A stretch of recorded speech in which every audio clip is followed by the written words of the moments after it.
Sound like a weirdo.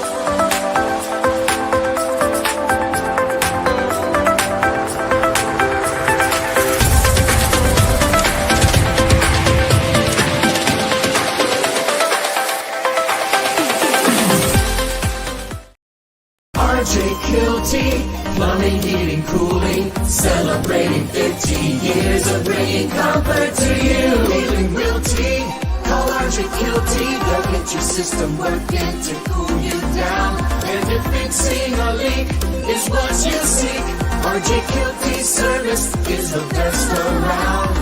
RJ Kielty, plumbing, heating, cooling, over 50 years of bringing comfort to you. Welcome to Kielty's Corner, episode 19. I'm here with my friend, Derek Clasen. He is my barber. We're at Pristine Art Barber Shop. God, how long have I been cutting my hair here now? Probably for number of years. Number of years now, yeah. Put a number I get my hair cut. My friends get my hair cut here. My kids get my hair cut here. It's an amazing place. You know, we're going to talk about a lot of different things, barbershop top and everything else. But first I want to start with Derek. Yes, so sir. What got you into the barbershop, to be a barber? Gosh. So as a kid, I was always hanging out in the barbershops in New York. My mother hated bringing me in there. The guy that was cutting my hair had such a good reputation in the community that I thought it was cool how people viewed him just by him doing his job. They all want to go out of their way to talk about him, talk highly about him.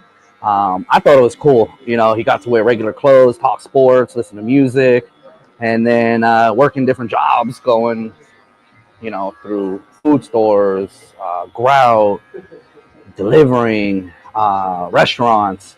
I just didn't find myself happy. I was working 3 different jobs to make one income, and then finally I just kept kind of coming back. Yeah, well, I would always touch my own hair up. That was the kicker. I'd get a haircut, and after a couple of days, I would wind up going home, reshaving the bottom of the sides. After a few days, that by the time I went and got my next haircut, he'd ask me, "Hey, who's cutting your hair?" And I'm like, "Well, you are." He's like, "No, I could tell somebody's cutting your hair in between my haircuts." I'm like, "Oh no, that's just me, keeping things clean."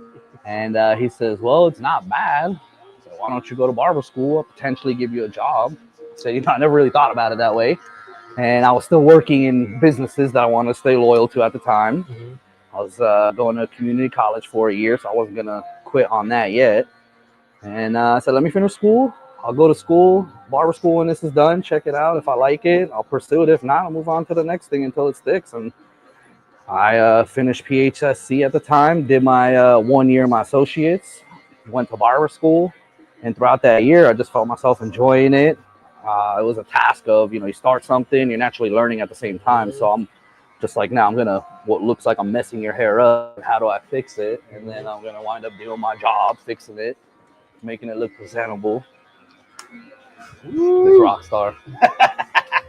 What up? What up? So throughout that year, man, I really felt myself enjoying being a barber. And then, when you become good at it, you get a lot of people that want to talk highly about you for some. That I got out of school, the first job I worked at, and this is the best part, man. I worked for a guy that promised me all these big things, and we're going to do this. You're going to take over my shop. He was a one-man barbershop on Ridge Road, took over his father's business. And 3 months into it, I had a weekend planned where I was going to a basketball game in Orlando. Something told me to stop by and say what's up, before I left. And this guy had all my stuff packed up in the corner. I kind of was thrown off. He's like, I can't do this anymore, blah, blah, blah, blah. Really no explanation. So now here it is. I don't have a job. I'm off for a week. And I'm like, I just went to school to work with this guy. Now I don't have a job. I gave up the other 3 jobs I had. I'm like, what the hell? And that's when I went over to the Zone, a good place where I was able to build a clientele. And another, beginning years of my barber career, didn't know what it was going to entail, didn't know where it was going to go. I just took it year by year. And before you knew it, 1 year turned to 2, turned to 3, turned to 5, turned to 10. And then by year 12, started seeing things differently, started seeing what I'd want to do different in the business, in the industry, with barbers, with clients.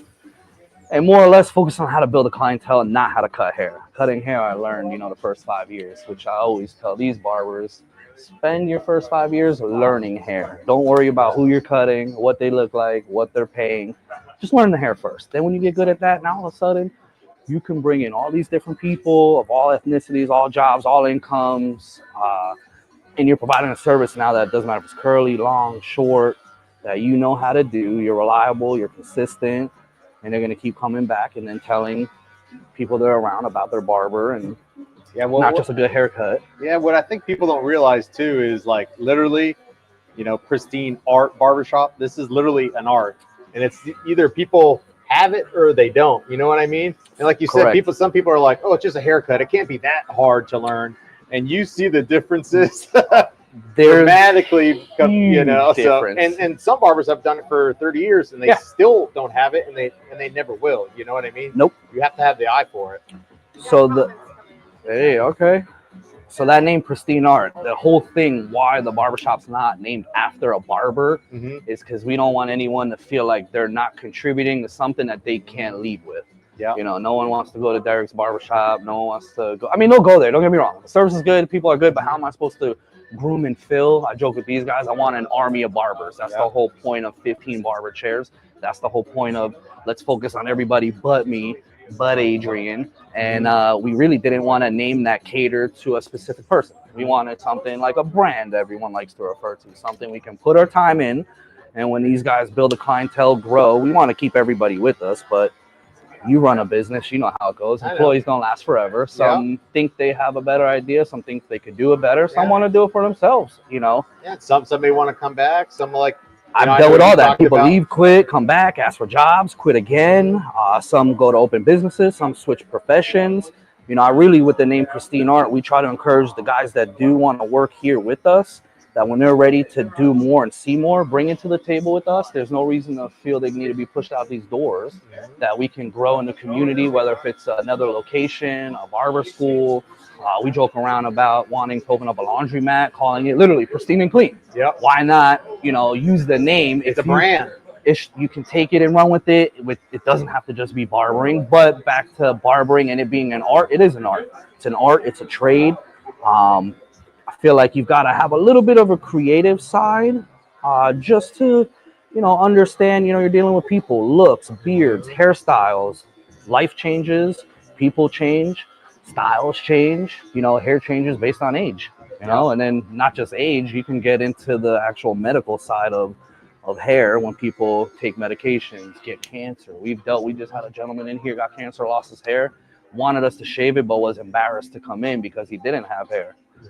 Come in, we're gonna, we took care of the haircut, we listened to you. He just wanted to talk, feel normal, felt great. Been in here now 3 different times. But I remember the first time when he came in. Yeah, he came back yesterday. Yeah, and that's the really cool part. After you get a haircut, you feel like you're on top of the world. You know what I mean? First thing he said out of his mouth, he said, man, I feel good right now. I feel good about myself. I appreciate you getting me in and here. I haven't felt like this since the last time. You know what I mean? So, but hair it's pretty much therapy. Hair and skin is a good indicator on how people are living their life. If you're stressed out, it might fall out, might change colors. If you're happy, you might be glowing differently. You're an alcoholic, guess what? You bleed easily. So cutting with a clipper going down to skin, you nick something on the head, and this just comes with experience. It could be a skin blemish, a wrinkle, but you're dealing with all types of scenarios when it comes to just the public and mindsets and hair, back to what we do for a living. Not just, okay, I cut your hair here, scissors, I fade you up and see you later, but your neck's dirty, your beard's not right, I didn't talk to you. Back to when I tell these guys, what are you doing to make people come back? We all can give a haircut, right? We all can do our job. But what are you doing to make that same guy want to come back, and not only come back, but when he's out there shopping at Publix, washing his car, he wants to go out of his way to talk about what his barber did for him. Right. He might not even know you. Hey, I like your haircut. You know what I mean? Right. That looks good. I've been looking for somebody to get me a style like that. Where did you go? Because I keep going to this place and they keep messing me up, or they're not giving me that quality that I'm looking for. And they just overhear people talking, and you know what I mean? And he's like, dude, I got a good barber. You know what I mean? Yeah. That's why I'm like loud and proud online when people ask for barbers. I know that you're going to take care of them. All your guys are going to take care of them. We appreciate that. I appreciate that. I think with 2025 and technology and social media, that's like such a huge aspect of just growing yourself, growing a business, and helping other people, really. Yeah. You know, most people, I think we've talked how many times, everyone sits in their phone, they look where they want to eat, they look where they want to shop, they look at where they want to vacation. Before they go and do these things and actually get experiences, that's going to then let them know, do I come back or do I look for something else? Because I wasn't that impressed with what I saw the first time. Everything's at their fingertips. Now with AI, it's going to be even more supercharged. So. See, I'm cracking the surface on that. I haven't learned that yet, and I did once, and I'm like, this is why everyone sounds so sophisticated. Let me tell you. But I really know a lot of these people using it. I'm like, they don't talk like that. Yeah, There's no way they got that creativity to be able to market and advertise themselves and look that, professional, we'll call it. You can tell the people that use it and don't. I use it for other aspects. I just ask you questions all the time. Maybe I want to know the answer to instead of having to research from it. Yeah. Well, you know what I mean? I feel like the ones that are new just literally do the copy and paste and put it up there, not realizing there's a lot in there that you would never say. But some people like that, I feel like there's a small percentage. I'm big on numbers. I'll use the number 100. You got 100 people. Well, 50 of them might not like anything with technology or phone or AIs. Then the other 50 might, because it'll benefit what they're looking for, what they're doing. And then on top of that, then you've got another percentage of the 50 that don't on, do they like phones? Do they like appointments? Do they like... Some just want to walk in, be greeted. They're not picky on who cuts their hair. They want to get accommodated. They want a decent service. And then they want to leave feeling like, their money's value. That's another thing I tell a lot of these people. Some people don't make all the money in the world. So to spend 30, 40, 50 on a haircut, or you get a family of 5 that comes in. Yeah. Now all of a sudden it's not one haircut.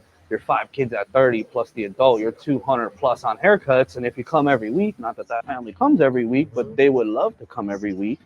And that would be another example why the barber school being next door, a family like that will go there 3 out of 5 haircuts because the parents still want the kids to look good and feel good, but they just can't afford to go to a barbershop environment and allow their kids to get in a chair and help the barber make, $50 per haircut, $40 per haircut. But it's nice when they can come in here knowing they're not going to spend, 4 hours getting a haircut. I've got barbers always ready to cut hair of all different types of experience, of all different types of styles.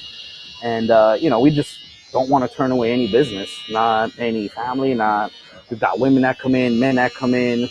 We've got, bald guys that come in. We've got guys that want to bring kids in. We've got a lot of women with the shorter hairstyles that they feel like a barber is a little better at cutting short hair than going to a salon and having a woman cut a woman's hair only because she's a woman, but maybe not specializing in, like a comb over or an undercut or... I got a story for that. So my wife's best friend, Jill, she, she works at a salon and does amazing stuff. She really good at coloring, cutting girls' hair and all that stuff. And like, I had it was either commercial or something. I needed my haircut. I'm like, let me just go to Jill, see what happens. She never really cut anybody's hair. More men's hair and short honestly, like this. Yeah, correct. And honestly, at the end, the product wasn't too bad, but I know you talked about before how to work your razor. And there's a way to go like down to zero and a stubble, and there's a way to like, wait a minute. I think I have permanent scars. My hair's never. Well, she's not the only one that's done that before. Yeah. So let's talk again about you worked at the Zone, you worked at Fade Away. Correct. What made you start your own thing? Shoot. It's a lot of reasons. I know. Honestly, mainly it was just, the first thing that comes to mind when you ask that is I was working in a business where, and I'm not trying to bash nobody or put anybody down. We'll just say the owner had other things going on in his life that required him to be out of the barbershop, which is normal when you run business and a business grows. I would try to implement things that I thought would better the business while we were there working, because naturally we're present. The owner's not. Yeah. So when you're dealing with employees or new employees that don't really understand, once again, it's more accommodating the customers, not how you cut hair. Because if you know how to cut hair, you already went to school when you're working in a shop, you're not figuring out how to cut hair. You need to be there on time. You need to greet the people, ask everyone who's getting a haircut, put them in your chair, give a good service, and back to the hole, give them a reason to come back to you. Be on time.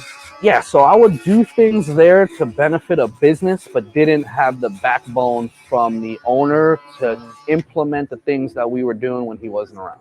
And I don't, like I said, not trying to bash anybody. Yeah. We all got to do what you got to do.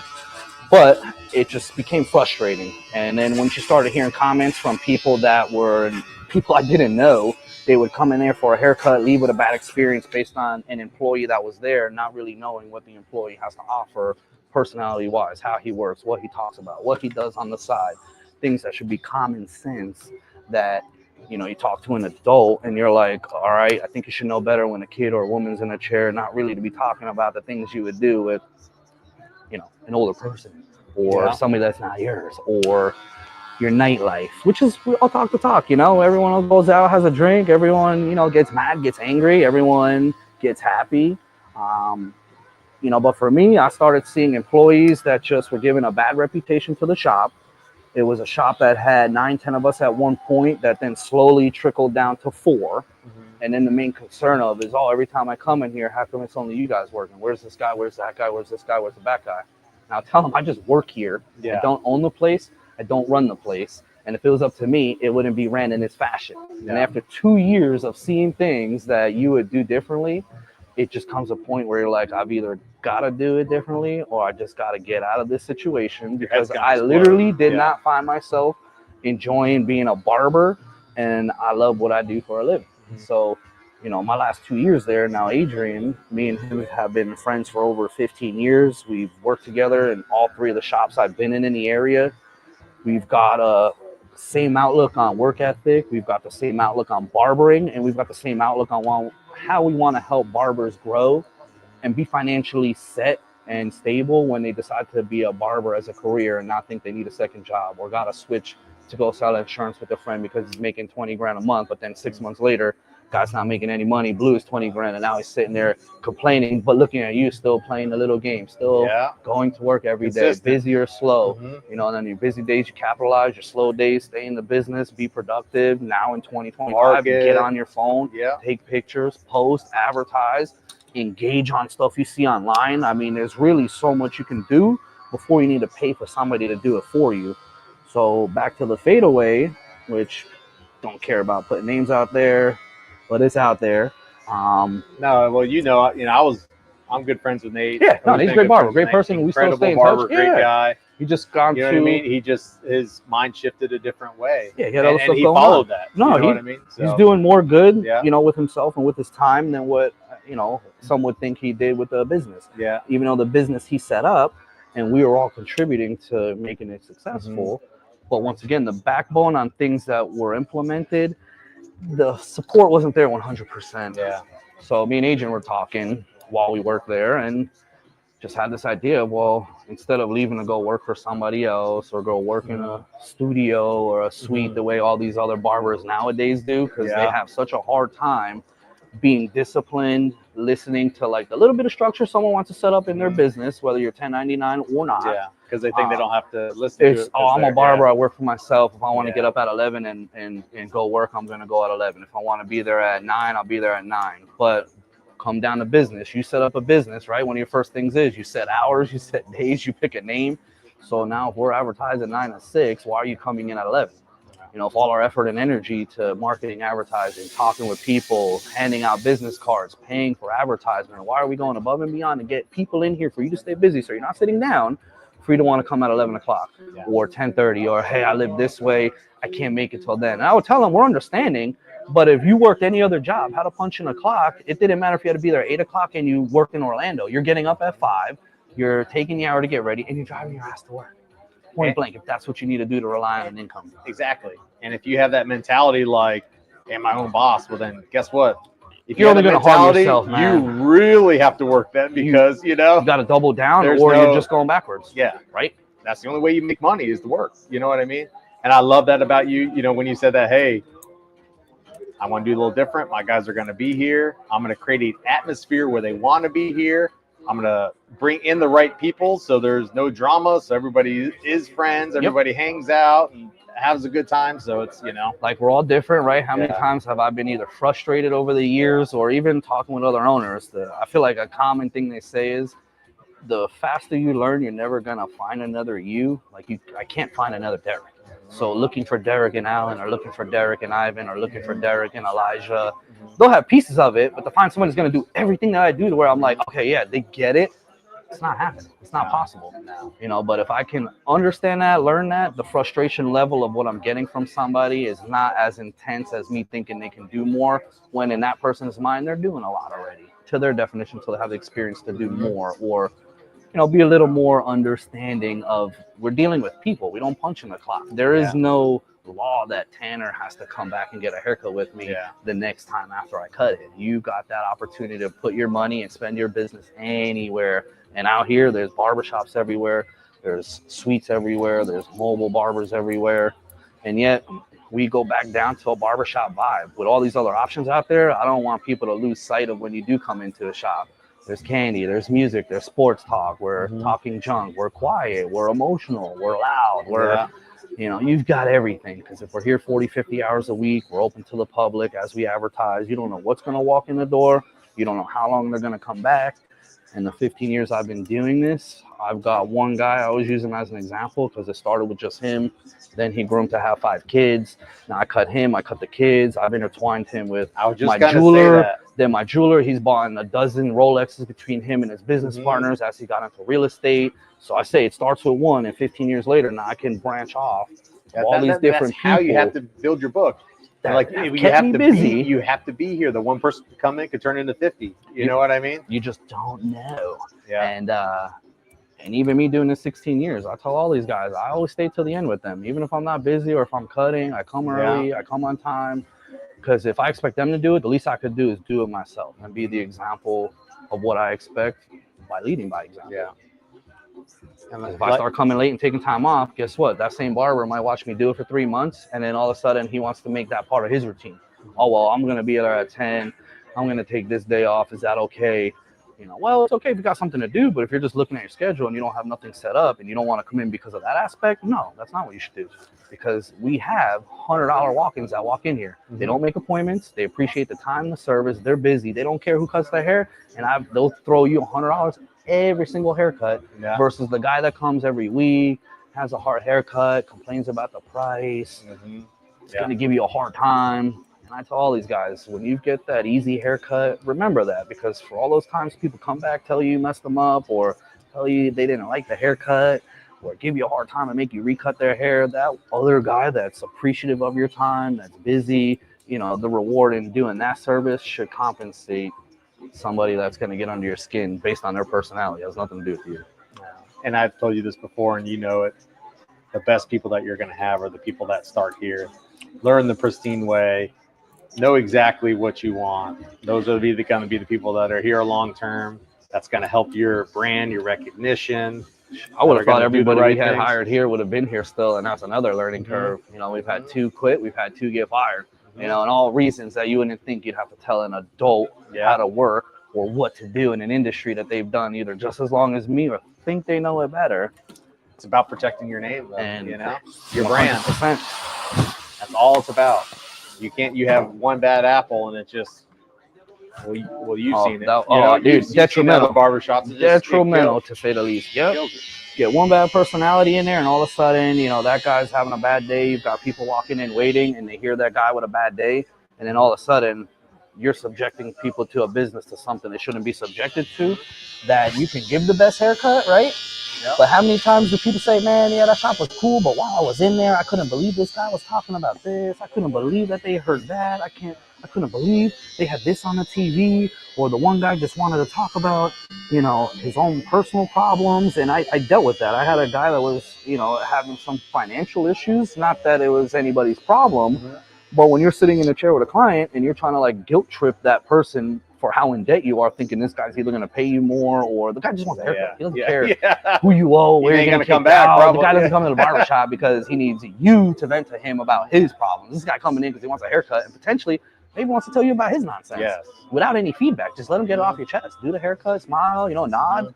I would say. What percentage of people come in and do that? I feel like this is like a sanctuary for men. Once again, 100 people, 100%. There's 15, 20% of people come in because they're like, nah, that's my barbershop, that's my place. I've listened to it with these guys that book appointments online we've never seen. They come in, and literally the guy put on the appointment, he would like a trim on a haircut with long hair. Comes in, then says he doesn't want a haircut, then says he wants the beard done. Then you put him in a chair, guy says he doesn't want the beard done. Then opens up to the barber, says, listen, I just want to sit down and talk with somebody. You know, you guys seem cool. I liked what I saw on you on the booking app and reviews. And I was with, I believe, Ivan, that the guy wound up finding. And he's been in here once again 3 times since then. Doesn't get anything done. Just wants to sit, talk about his own life, feel better, listen to other people around him. And then when they leave the first time, they're like, man, that place is cool. I like them. They're themselves.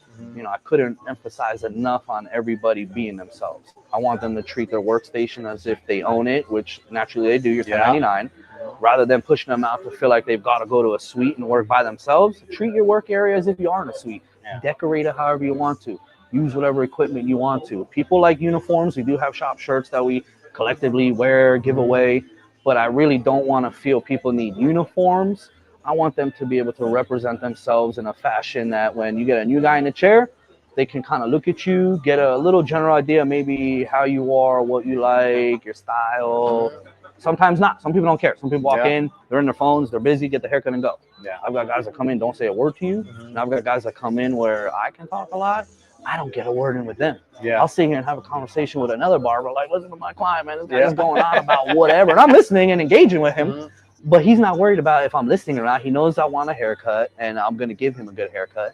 And he knows that he's going to tell me about his cars and his girl and his kid and how he almost lost control on his, scat pack. And, I can sit here and act interested. He don't even care. He just wants to get it out, wants to just, tell everybody about his stuff. And, so there are definitely at least 20% of the people come in here, and they come in here with the mindset of they look forward to it. They look forward to hearing what we're going to talk about. They look forward to hear what changes with us, man. That's what I love. I tell everyone, I can't cut everybody that needs a new haircut that's looking for a barber, which is where I'm at and what I'm learning. But I sure am enjoying the process of setting up a place that not only do the people that I cut, but the new people and even people that have husbands, kids, or guys that get haircuts in other barbershops but know how their barber operates, feel confident enough to send people in here. Because I'm trying to build up a bunch of barbers to be able to do the work that I can't or Adrian can't, but to their definition of their quality on how they learn the industry, and allow that same guy that, I would love Derek to cut my hair, but I know he's busy, but Alan's good. And when that guy comes in, guess what? I talk to that same guy as if he's in my chair, ask him how he's doing, ask him how his truck is, ask him how his kids are, ask him how his vacation was. I mean, half of us have everybody on Facebook or social media or a friend of a friend that once you start tagging people, you're going to see everything you want to see, that everything's going to intertwine itself at some point. And when people come into the business, sometimes they feel important when you acknowledge stuff about them without you even hanging out with them or without you even, going over their house for dinner or the kids playing. And I tell the barbers that a lot. I said, you'd be surprised how often clients are surprised that you remember what you guys talked about. Because if you only see them once a month, but they know you're cutting, 10 people a day, cutting 50, 60, 70 people a week. Well, that guy comes once a month and is just blown away. You remember his name. You remember what you last talked about during the last haircut. About being sincere. You know what I mean? Just being sincere and be yourself, right? At the end of the day, you should be like that anyways. Life is so much better that way. You know what I mean? If I fake who I am to you, right? And then I see you out and I'm myself, you might look at me and second guess, oh, that's my barber? Derek's like that? Man, gave up years on trying to appeal to other people. It's more drama, more headache. Oh, 100%. And more BS. At the end of the day, you can do everything for everybody. Take your shirt off your back. We'll go back to the same 100 people. You got 100 people, 20 of those people are never going to like you. They're going to talk bad about you. They're going to want to put you down because you're doing good. You look successful. You got people backing you up. And they'll just have the hardest time contributing to that, even if they've got nothing to do with you. You're just miserable. And that's part of dealing with people, too. Part of dealing with people. And not just people, but employees. We all got our days. I don't come in all the time on, like, my high horse. I've got days where I'm, excited, days where I'm irritated, days where I feel drained, man. In which feeling drained, I can which don't need to bring it up or talk about it, but everyone knows what happened with the storms. You know, we had the barbershop set up operating. That's definitely the thing I want to bring. 4 feet of salt water in here and 9 people working here relying on this place for an income. Yeah. You know, talk about being disoriented and not knowing what to do. You put 2-3 years into building something up, all to come in one day, the next day, and watch it all wash away. Broken glass, equipment in the street, things gone. All your guys, you know, looking at you for, this guy's looking at Publix to go back to work. This guy's working in another shop. I'm at home. This is sitting here, you know, and then what do? It doesn't fall on his plate. It doesn't fall on his plate. You know, you got to make a decision on what's the next move for the business, myself, the people that are already coming in here. And all the tall tale signs of that were we were in here cleaning, squeegeeing, and people are still trying to get haircuts. New people are still walking in. Look around, oh, you guys cut him? And, you know, I hate it to sound like an ass. We look around, but like, unfortunately, what does it look like? Yeah. Like, there's no power, there's no electric. It smells like, you know, low tide in here. There's probably a fish somewhere. You know, nothing's working. You had how much feet did you have in here? 3.5, almost 4. Yeah. We cut 4 feet was 15 inches above waterline. Just, you know, it blew your windows out. Blew window out, blew door out. You know, we prepared and planned, right? But who in their mind prepared for this scenario to happen? We get to ask a lot. What would you guys do differently? Well, what would you do differently? I said, I can't put a concrete barrier around the plaza to protect the barbershop. You think I can control the amount of salt water that came in from the Gulf and what happened? No, I can't. So all I can do is figure out the right thing to do. You know, where I messed up with these guys is we could have taken the equipment out. Once again, we had everything up high. We anticipated like 1.5 foot of salt water or water for that instance, not knowing a water line was going to go above all of our draws, all of our equipment. That 9 people lost a total anywhere from, you know, $3 to $5 grand in equipment plus the shop stuff, you know, and that was more like a big blow because at least if we all still had our stuff, mentally worrying about how 9 people are going to make an income would have been a little less stressful. Here it is. Nobody has nothing. Nobody's now. I had 2 weeks worth of people still to cut, you know, so we cleaned this place for 2 days straight. That I had to drive to Brandon on a Sunday to buy some clippers, buy equipment, only to be able to pick up the slack in the schedule for the next 14 days that I already had set up before the storm came, you know, and I could have canceled those 2 weeks. But what am I doing canceling 2 weeks? Sitting around my house, my living room, complaining, wondering what to do, not doing anything. It's no, I still got to move forward. The world's still spinning around. Unfortunately, which was like a little, not disrupting, but like an ego kill that people cared, but most of the people the next day still went back to work because their jobs were, you know, west of 19 or east of 54, or they didn't have a business or a home that was on the water. They felt bad. Everyone wants to help. But at the end of the day, you know what they're doing that next night? They're still back at their local bar. They're still getting their local drinks. They're still worried about bitching and complaining about what they're doing. They did not have a single care in the world. But yet I had to sit here with everybody that was willing to deal with the destruction and come up with a game plan. And, you know, I reached out to dozens of people looking at different storefronts, looking at different options. Do I vacate? Do I stay? I remember that too. Yeah, bro, I was all over the place. It was going to your house and getting cut. Sitting in my house like, what do I do? You know, do I stay? Do I leave? Do I just spend all this money, put it back in? You know what I mean? Do I try to find another place that's not going to flood again? I did it all. I looked at 15 units to get 12 no's, and the 3 people that said yes, I would be losing half the space, spending more money, and losing profit. So at that rate, is it worth it? You know. And then to come collectively game plan with everybody here, our clients, the other barbers. We all missed being around each other. The 2 weeks we weren't here, everyone's texting each other like, man, it's weird. We just want to be back in the shop. We'll deal with whatever it looks like. And for 2 weeks and 2 months after that, we cut hair here with exposed framing. We moved electrical up high just to be able to operate on the walls we had to remove.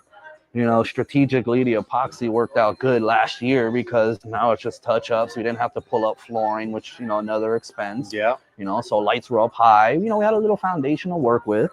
You know, and that was our best move was let's get back in here. We have power. We have equipment. Clients are coming in here. So those are your 3 ingredients you need. It might not look pretty.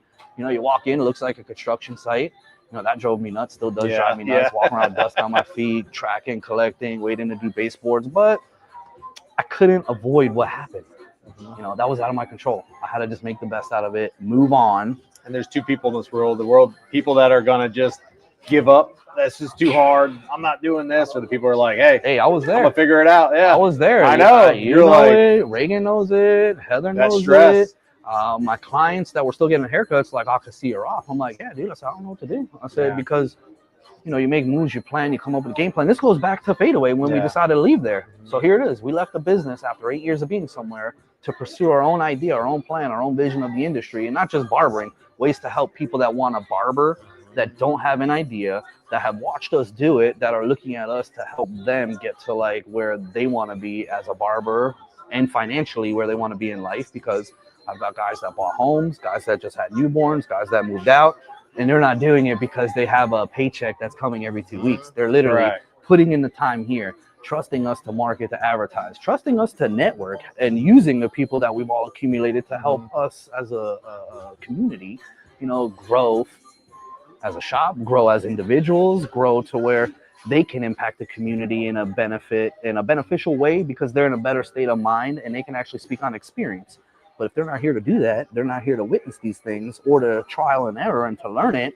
They're just going to be flying blind like everyone else, looking at the front door, waiting for things to change. And guess what? They're not going to change. You got to do something about it with anything, you know. So that storm messed up a lot of that. Put 3 years of planning into perspective of what did I do, and did I do the right thing, and did I do the wrong thing, and what do I do now? Yeah.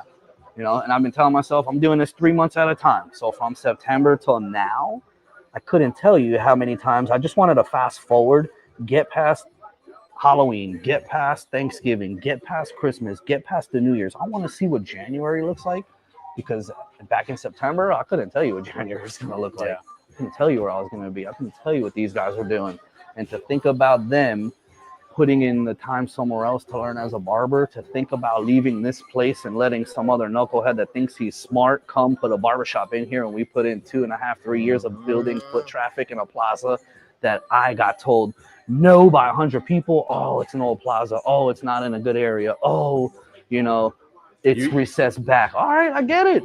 What do you want me to do? We like it. We made the best out of it. We did it all on our own. Did it all with our clients. Did it all with our... pushed through and made it work. Yeah. Monday through Friday, staying on time, answering the phone, answering Facebook, being consistent available, marketing, learning. You know, I've got a lot of good support and a lot of good people that I've watched, learned, and I try.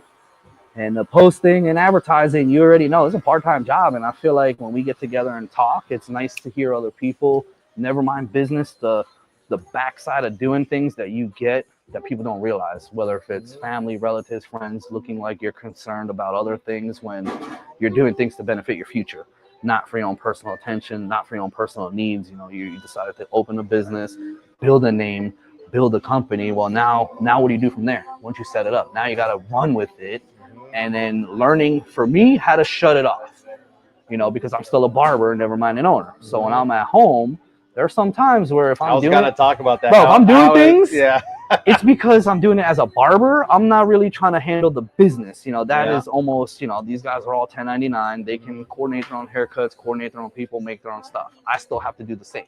So when I'm at work cutting hair, I don't have time to juggle that I have to do these things afterwards. And what are you going to say about at home? No, just to say, you know, at home, you're used to doing it here. Like you said, you're barbering and stuff, but once you get home, it still keeps going. You know what I mean? Your mind keeps going, and you know, your wife sees it, your kids see it. You know what I mean? And they don't maybe understand that. Definitely don't understand. You have to. You know what I mean? And like you said, you have to be here first. You have to be here last. You got to lead by example. You're starting a company. You can't expect people to do stuff that you don't do. I mean, it's such a cliche when people say that, but until they open up a business, they don't understand it until they're like, wait a minute.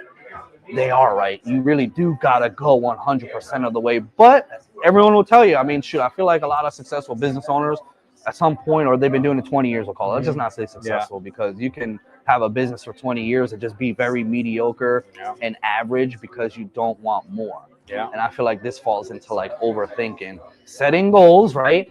Once you achieve them, what do you do from there? You either set new ones or do you just stay there? No, you keep setting new ones, because now the people that are going to set goals and meet goals are going to have the next set of goals ready. And I always tell people who don't have goals, and they're just... I'd rather be 2 steps ahead of everybody, whether if it's people in barbering or just everyday life and trying to survive, than be behind. And if I'm not doing things, that only means someone else is going to come in, shadow what we're doing, and then surpass our plan. Or copy or imitate. And I see it all. I see barbershops that look like ours. I see barbershops that try to advertise like us.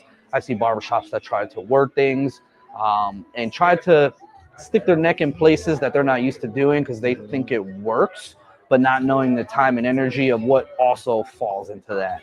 And back to other owners being successful, I feel like a lot of them always say, figure out a way to balance out work and then your personal time at some point. If you got family, kids, you know, it's easy to feel consumed into your work life and always feeling like you know, work is everything. But when you're a provider and you're a husband and a father, you know, you want to make sure everybody lives a good life and everybody, you know, is financially set. When you own your own business, these times, unfortunately, you are going to be busy around holidays with business and with family. Yeah. Oh, yeah. You know, you can't predict the flow of how someone else is going to spend their money when you own your own business. I know you got a successful business, but I know you got slow times if you compare numbers.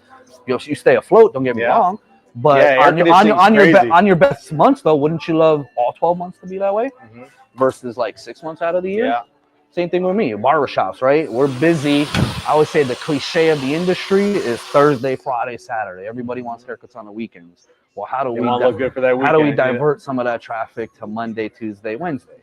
You know, you look around on a Tuesday or Wednesday, it's like this. We're a few of us hanging out, but people are still coming in. Yeah. There's not a line out the door, but yet at the end of the day, they're still going to make a day's worth of money versus coming in on a Friday or Saturday. And people are like, wow, there's a lot going on. Wow. You guys are really busy. We're like, it just looks that way right now. But come in during the week, we're still steady, but it's a different mindset. But wouldn't we love to have Monday, Tuesday, Wednesday, Friday, and Saturday look? Yeah. But what business does that every single day? Because if that's the case, wouldn't everybody own a barbershop? Wouldn't everybody want to be consistent? No, hell no, it ain't going to be consistent. Yeah, because everybody's still going to want to come in on those last couple days. No, they still are. Yep. And then these people that think they want to run these businesses and do these kind of things, well, guess what? Some of these people are influenced by people that intentions are not good. Oh, yeah. You see this stuff online, like, it's so easy to run a barbershop. Here's what you got to do. It's so easy to run a contracting business. I know guys that have opened up shops, and you want to know what they're doing? They're working by themselves with one barber, struggling for people, advertising they're going to get free haircuts on these recommendations. So if your work doesn't speak enough volume to yourself to make that guy want to come in on his own doing, that you need to try to bait and hook them on giving a free service, not even that they're looking for a free service, but that's your tactic around it. You should probably take a little different of an approach on how you want to build your business, because there is like more of a organic and genuine way to get your name out there and deal with people. Because once again, there is no law. Tanner doesn't have to come back to me. Reagan doesn't have to come back to me. The other 100 people I see a week, they choose to come back to me because they like the service, they like the convenience, they like the communication. I feel like that's such a huge part of barbering and clients, and not just me with you, me with my clients, but also me with the employees, and then vice versa with me. If they don't speak up or say anything, whether if it's something they don't like in the business, something they want to see done differently, or I tell them all the time, if you guys see a different way to build the shop and build your name, bring it to the table and let's do it, because my mind only goes so far. I only know so much, and I only know what I know through trial and error. And same thing with the technology and social media. You know, I always encourage these guys to help me see how you see the shop in your eyes, because I only see it one way. So let me see your angle, your perspective. Let me see what you think I could be doing differently, because the last thing I want to do is drive these guys out of here because they think that we can do more, but we're not. You know, they all contribute to the piece of what's going on. What you need? 45 more minutes? No. Okay. You know I'm a talker. Look, yeah, this man's already done it. Oh, we got somebody on the other side trying to. Yeah, no kidding. Come help me finish my job. Yeah, shoot. What do you guys know? Wow, we got any comments or anything? Or yeah, what we got? Here, let me see it. Well, you guys were talking, so I didn't interrupt, so I've been interacting with them. You can interrupt. Cool. Let's go. That's part of the barbershop. Normally my phone. Yeah, if you want to read them. Well, dirty work. I'm next. Mia said, I love the behind the scenes share podcast. Dirty work again. I hope you make Tanner look good looking. Yeah, that's not really possible, but he's got to do the best he can. Good looking guy, good looking family, brother. The genes are there. Old Reagan, my barber, he likes me more. Yeah, Reagan, don't lie. He does not even like. All we do is talk bad about you. We're saying like, can you believe this guy?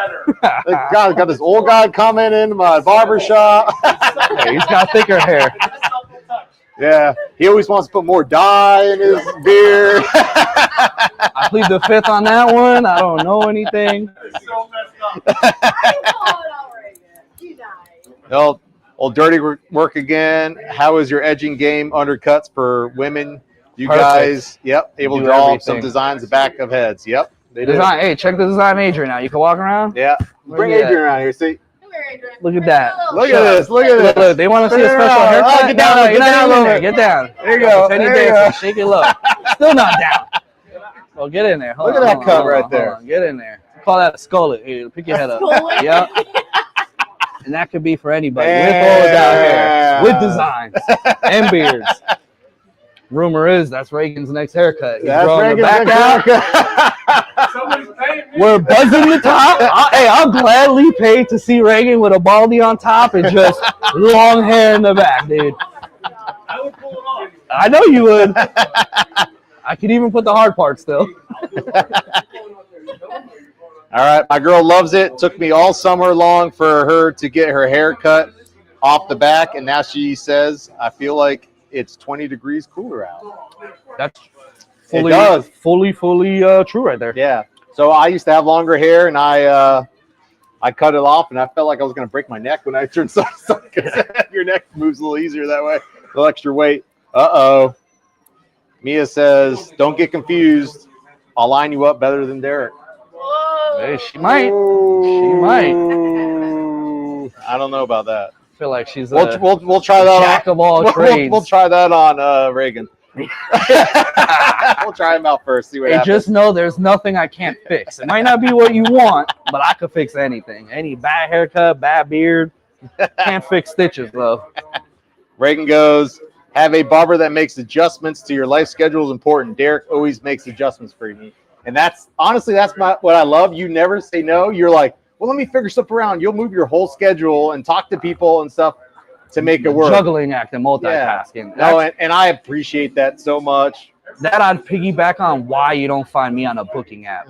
Only because if I have X amount of spots open and people are just browsing for a convenient time, a lot of times spots that I will give for you, Reagan. I've got dozens of guys in the same situation as you. They're business owners. They're busy.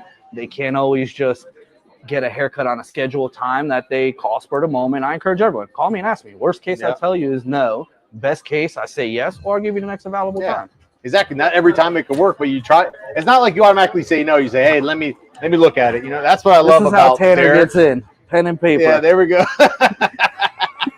No last names, Look no at that. dollar amount. Old school, baby. Write it down, Old do the job, school. and throw it out when I'm finished. But that's what I love about Derek. Number one, he's always on time. He makes it work with your scheduling, and he's efficient. You know what I mean? I want a good haircut, but sometimes I got to get back to work. You know what I mean? So you think I want to keep you here for 4 hours learning how to cut hair? I want to get you in, get you out, get you looking good. Then at the end of the day, we have our time to talk, but we keep moving. You know, you're around dozens and thousands of people that all it takes is them to see, look, you take care of yourself, you're presentable, you get accommodated. Why wouldn't those people want to have that same opportunity, but not for me, but for the business, knowing not only am I trying to operate that way, I'm trying to build up an army of barbers to do the same. Yeah. Old Thomas Holcomb, Aqua Blue, my pool guy, says, yo, how you doing, Thomas? Yeah, I got him in 2 weeks ago for the first time before he went in for one of his surgeries. He's the man, dude. He does such a good job on my pool.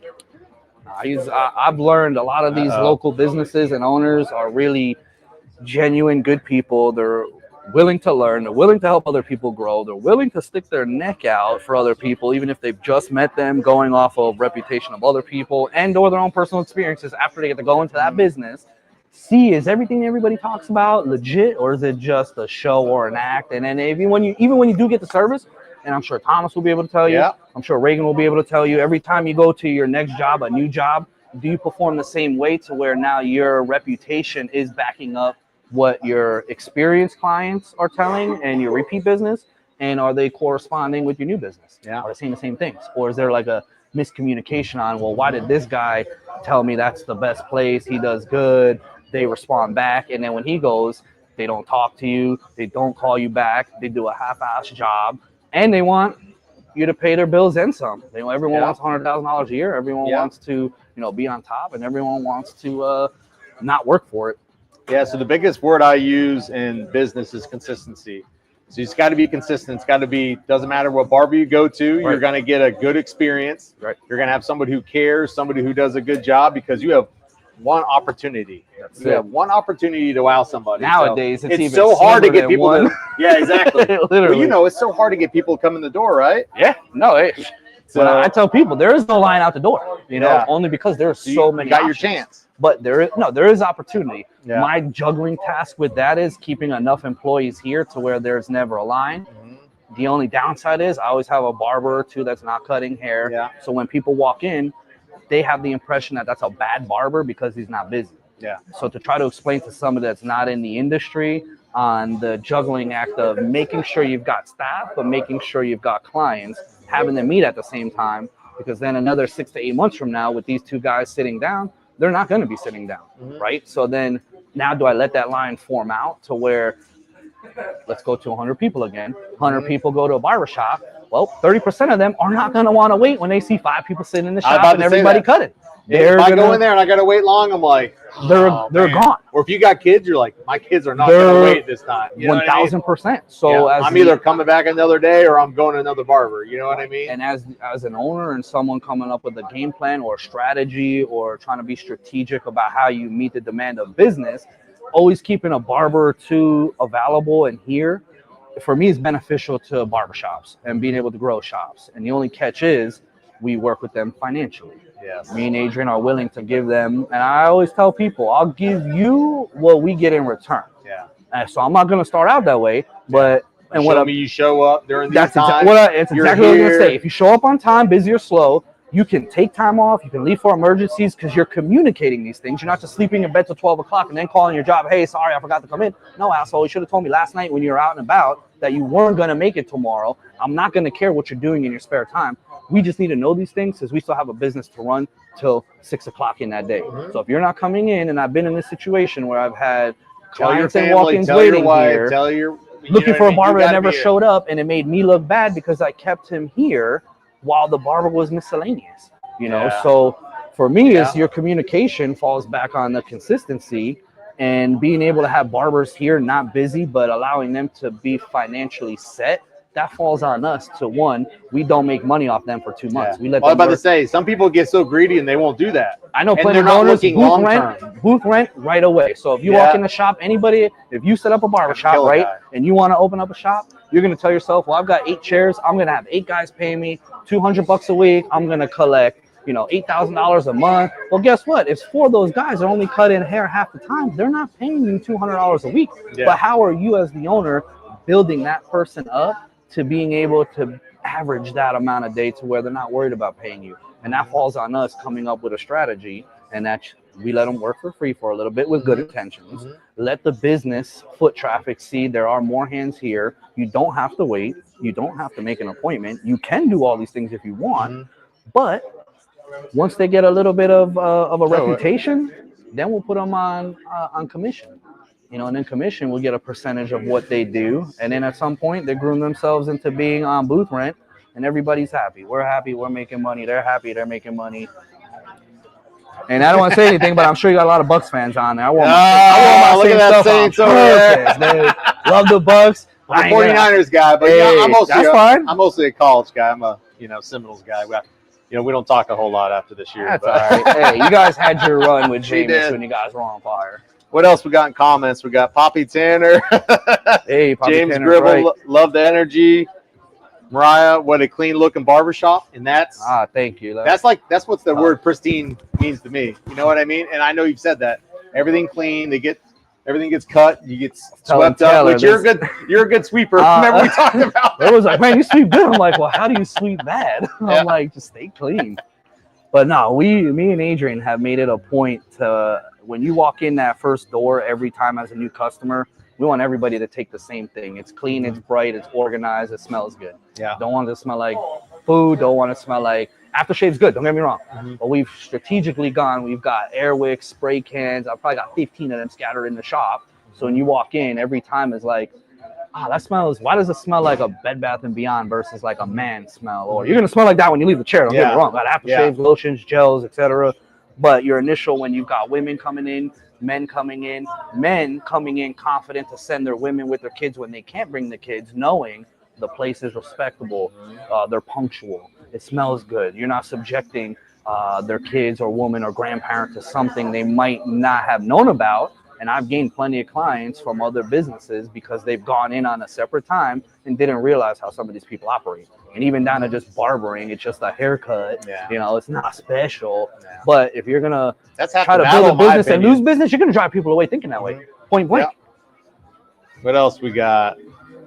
James Gribble, this is a great way of podcasting. The only thing missing is whiskey and cigars. Do you ever can't say this, but it's in the back. We've got a fridge. We got you, James. We just don't disclose it to the public because that will drive away people when they walk into a business. Seeing people drink it. Everyone always says, "Don't you have complimentary beer? Don't you have this?" Like, man, do you really want to drink during a haircut? Just go in the back and drink. You know. But if you're gonna sit here, drink, and then now all of a sudden, back to the whole. If new business is coming in, you know, there's an older gentleman here. You know, there's a woman in here. They come in, they see us just drinking, hanging out, talking crap. They might be like, "Oh, that's cool, my kids but why do I want my son or daughter to see that?" You know, and then hey, we all like to have fun. I like to have a drink. We like to hang out, but why put all this effort and energy into building a name and growing a name if I'm going to allow things to go on that's going to, in my mind, set me backwards a little bit? And lately, it's really hard feeling like we're moving forward because it just feels like there's constant tasks, constant things to fix, slow times that I feel like, man, when am I ever going to feel like I'm actually now moving forward with these game plans? In the last 3 years, it's definitely a little discouraging, but it's also nice and encouraging when we've got help, we've got community, we've got referrals, we've got people coming in. You're going to get there. You hit a bubble and you get over that plateau. The experiences that we are literally influencing and telling people what we do and what we provide here. And not just for men, for anybody. We have a female barber that's a braider. We've got... she's awesome. She's great. She's off today, but she also experienced, fast, quick, efficient. And it allows us to reach a whole nother demographic of people because you've got cheerleaders, volleyball girls, and that's of all ages. They all want their hair pinned back and done up for the occasion because it's a lot easier than brushing it. It's a lot easier than washing it. It's a lot easier than, you know, having to do a style. All right, what else we got? Reagan said, James Gribble, I would like some nice warm milk and a blanket for you to tuck me in at night. Can we do that kind of a podcast? Actually, I think James would like that. Not gonna lie. You set that up on a. I'm already done. Nikki you says, set that up on a Wednesday. And I'm right. Nikki says, love that. It's a true barbershop feel. James Gribble, this device cross references so many businesses. I love this transparency. Mia goes, everything happens for a reason. Very true. James Gribble, Jesse Francher should be getting a haircut. I believe that too. I feel like I always see him with a haircut though. He's got a barber and it's always clean, right? Or you bald? Not bald. You got hair. That's not Jesse Francher. No. I know that's a Jesse. Yeah. Jesse G. Deborah Morgan says, "Who needs a haircut?" Richie gave the fires up. Richie, how you doing, Richie? Nice. Plumbers Unite, baby. That's right. Oh, Bill Hoops, love this. Great work. Keep building. Come have lunch and do some counter talk. Capital Tacos. Yes, I know like that. No, dude, I like his chicken, by the way. The chicken stuff. I'm like chicken fanatic. These guys, I hate red meat, hate burgers. I'll take any type of chicken fried. What's wrong with you? What do you mean? You don't eat steak. I mean, I like steak. No, don't get me wrong. I like steak, but it's got to be well done, hockey pucked and butterflied. No color, no. I need it dry. Don't eat dark meat. Love my turkey white. I want a dry heave on my food. Brian, if I had to be honest, yeah, I'm being serious. Brian Amanda Hart, hey guys, how you guys doing? Nice. Reagan, I think Tanner should allow me to use the straight razor on the back of his neck. No, thank you. Hey, I'm not gonna disclose what's back there, but all right, handle with care. Last question. Next five years, where do you see yourself? Ooh, good question. You end all your podcasts with that, or just me? I like to. Gosh, all right. Well, if we didn't get flooded out, we'd already be moving forward to where we were. But naturally, I feel like I reset the clock, hit the restart button, and getting back to a place where we can move forward to where we were 5 months ago. So 5 years from now, our game plan is we've got the two storefronts, 15 chairs. I don't think I'll ever have 15 full-time guys going. I don't see any barbershop with that amount, but I can see us having 10 to 12 being respectable, along with one of those 12 wanting to do more outside of here, to where either we have separate locations, more locations. We talk about setting up a mobile unit to where one of the barbers that's not as busy, we can potentially send out to you, and or provide a transportation service to where if they don't want the haircut done wherever they're driving to, but you want us to be able to bring you back here, you know, we're game planning, which we haven't done yet because everything next door put us on pause. But the theory is within like a 5 or 10 mile radius, let's say we want to charge 40 for the ride and your car's broke down and you've got work tomorrow, but you'll have a ride tomorrow. Well, we can come pick you up, bring you here. The guy driving, whether if it's a barber or one of the barber's children, they'll get $20, the business will get the other 20, and now that same guy pays the barber for the service, and then we bring you back because it doesn't interfere with the barber driving because he's slow and he can do it already. And my theory is if you don't do that, you're sitting around not making money. So if you have an opportunity to go grab a couple of haircuts, bring them here on behalf of the barbershop, why wouldn't we be open to doing something like that? Cuts. Then right, that's another form of, and nothing out there is like that. People do pull up in buses, have you get haircuts there, but we're literally solely talking about it. It'd almost be like a 3-in-1. We'd park a box truck or a bus out in the front for advertisement, since the signage in the city of Newport Richey is crazy, what you're allowed to have and not have. Not only could we leave it there for rolling advertisement parked, it'll be on the road, you can see it, and then we can bring people here and come to you to provide a service. I sent Ivan out in Gulf Harbors when a couple restoration companies were working them 18-hour days. They called the shop, hey, do you have a barber that you can maybe send on a job site? And sure enough, this guy went, cut 10 or 15 people. The guy running the site paid him like $800. The barber's tipped, and this guy came to try to give me money. I said, that's money you earned. I said, you don't pay me that. I said, you went out of your way. You're helping out people that are working but still appreciate having a good haircut. And there's value in that. There's convenience in that. So that's one aspect. And then within a 5 years, probably more 10 years, we talk about wanting to have a barber school. Rather than fishing people out of the school, we can teach, instruct, because even after school, your experience comes from being on the job, comes with dealing with people. You can only learn so much in the school, but if we can help expedite the process of helping them become better barbers with the service, communication, accommodation, we joke around and say what took me 5 years to do, we're trying to do in 2 years for these guys while they're willing to apply. So we can somehow set up a school on a small scale when we've looked into some of the parameters of what's required. And you start with 2 to 5 students, even 2 students. You just have to start with one, teach one, pass one, and then we can get accredited by the government, get funding, and now provide like financial aid where they're not coming out of pocket. And then the even bigger picture to that is, why not have a school, but maybe we can buy a plaza with the business credit to where now we can get a structure with 4, 5 units, 8 units, 3 units. It really doesn't matter, but we could stick a school in one, stick a shop in one, and rent out the other to whoever they want. Now all of a sudden, the business is revenue and money, but it's not just only off of barbering, and not just barbering, but then we can revenue money from instructing people that want to learn, and not just want to learn, but we're living proof of what we've done the last 15, 20 years. There's other successful barbers out there. There's other successful barbers that have done it differently. I can't tell those people what those guys have done. I can only tell you what I've done with my experience, and that's through trial and error. That's not by anybody teaching me. That's not by anybody motivating me, and that's not by anybody pushing me. I come with my own little self battles of I really need someone. You're gonna do it. Who am I trying to surpass? I need somebody to make me better so I can figure out ways to get better versus feeling content, feeling complacent, or feeling like I'm doing all I can. Let me just stop because I really can't do anymore, which is completely false. There's so much more we can do and get out of barbering that it's a stepping stone, and it starts with, the haircut. And then from the haircut, now you're dealing with people. And then from people, you don't know the opportunities the people are going to provide for you, because out of the 100 people I might see a week, the 300 and plus services I do a month, a percentage of those people are real estate agents. They do own plazas. They might hear about what we're trying to do. They might want to help and be like, hey, I've got this place over here. I hear what you talk about. Maybe we can get you in there and start this process of what it is you're trying to do, And once again, it all starts with just cutting hair. So right now, my attention is trying to build these new customers, put the shop reputation out there for, everybody that hasn't been to Pristine to see what we entail, what we offer.